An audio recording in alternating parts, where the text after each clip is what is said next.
Assalamualaikum warahmatullahi wabarakatuh and a very good morning to all the participants and audience. My name is Suhaili Maizan binti Abdul Manaf, together with the co-authors of this article, Dr. Muhammad K002 Ismail and Associate Professor Dr. Shah Susan Zakaria. We are from University Technology Mara. Alright, so this article titled Measuring the Use of Robo-Advisors, a Validated Scale for Malaysian Investors. Alright, so this presentation will start with the introduction, followed by the problem statement and research objectives, literature review, methodology, and lastly, discussion and conclusion. So what is Robo-Advisors? Robo-Advisors as a digital investment platforms utilize algorithms to provide economical, accessible, and personalized investment guidance, which facilitating the wealth creation for Malaysians from diverse origins. Okay, so robo-advisors represent a notable advancement, okay, in Malaysia's financial sector, aligning with the sustainable development goals by promoting economic inclusivity, enhancing financial literacy. Okay, so historically, robo-advisors have entered into the international financial market in 2010. Okay, and then later entered into the Malaysian financial market in 2018.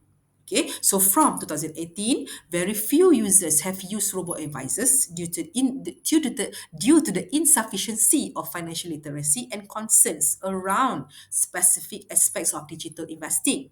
Okay, this is based on Nazmi et al. 2024.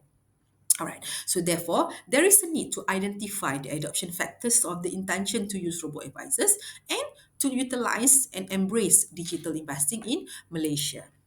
Okay, so the issue that arises is it is crucial to evaluate the reliability and validity of the measurement items or the questionnaire, okay, employed to determine the factors of the intention to use robo-advisors. Okay, so the questionnaire will be used to identify, to measure, to and assess the intention factors. All right. So the problem is limited research on evaluating the reliability and validity of the measurement item towards the study on the intention to use robo-advisors. All right. So therefore, there are two objectives. The first is to evaluate the validity and reliability of factors influencing the use of robo-advisors among Malaysian investors. And number two is to verify valid instruments for assessing the behavior intention to use robo-advisors. Okay, so for the literature review, okay, there are five adoption factors, okay, to be used to measure the intention to use robo-advisors. All right, which are the performance expectancy, effort expectancy, social influence, and facilitating conditions, which are derived from the UTALT model, and then adding with the financial literacy factors. Okay, so according to Rubio et al. 2003, okay, the researchers can obtain critical insights by performing a content validity study. Okay, Memon et al. 2020 said that employing a panel of experts yields feedback, okay, and comments regarding the newly designed of the measurement items of the questionnaire and also establish objective standards for evaluating each item. Okay, and then Robin Bianto, okay, at all 2003 state that the subject experts are specialists with published experience, published working in the topic, okay, which will assist in assessing the measures, construction, and its appropriateness for psychometric testing.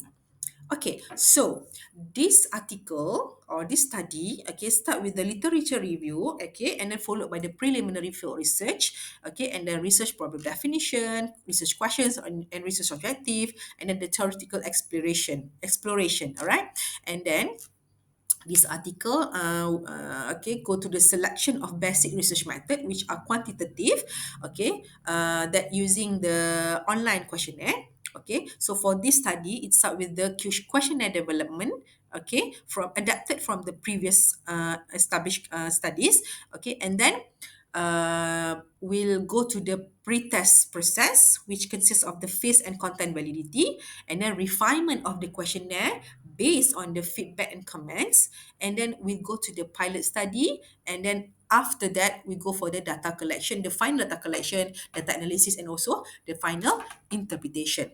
So For the instrument development, okay, for the intention to use, okay, there are 5 items, and for the performance expectancy, effort expectancy, social influence, financial condition, and also financial literacy, there are 6 items.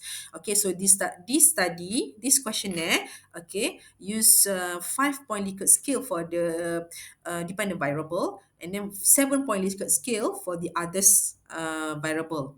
Okay, so the reason of the differences of this varying the scale because of the conceptually appropriate to increase the motivation to respond accurately based on Port Sakap et al. 2012. And then for the face validity, okay, the instrument are pretest by the experts to verify they are clear, simple, and satisfy appropriate psychometric standard based on Hulen et al. 2017. Okay, because we want to find the inadequacy of the question and also reduce the bias based on Bugis and Sakaran 2020 and Memo et al. 2020. So this study also has engaged 3 specialists, okay, in a various background in financial, experienced investors, and also proficiency in the language. Okay, and then for the content, expert content validity, okay, this step consists of 7 content experts from the in terms of the proficiency, educational qualification, areas of interest, competency in robo-advisors, and so on.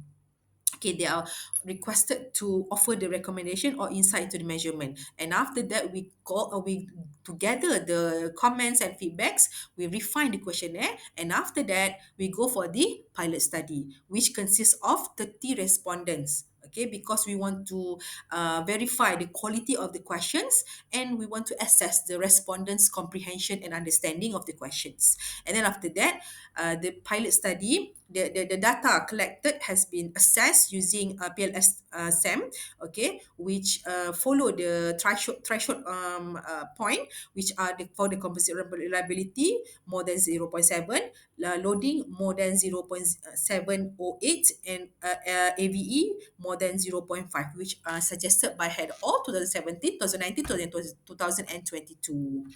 Okay, so from the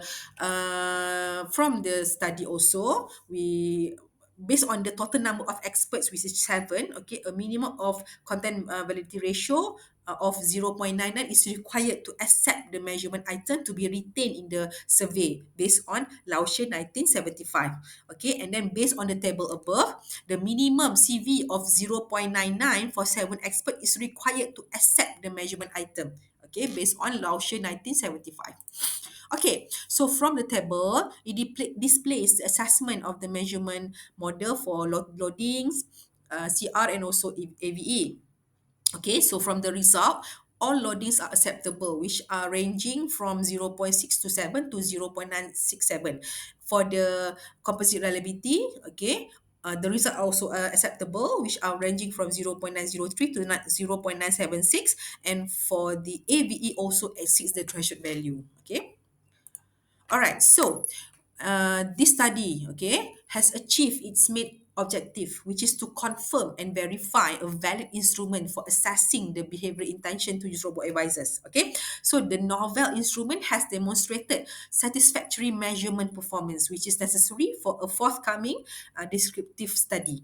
Okay, so it can be used for the final data collection. So this survey also has sufficient validity and reliability, okay, allowing for further arrangement to proceed with the actual data collection. Okay, so as we can conclude that these questionnaires are valid and reliable for evaluation in the final survey. So this study also suggested extending the scope of to include other financial technology platforms such as mobile banking, peer-to-peer lending, and blockchain, and also the others. Okay. And then additionally expanding the geographical coverage of respondents, okay, beyond the current sample, okay, which may allow the cross-cultural comparisons and enhance the generalizability of the findings. Thank you for listening, and I hope that this study may give or bring something valuable and contribute more knowledge to others. Thank you, and Assalamualaikum. Bye.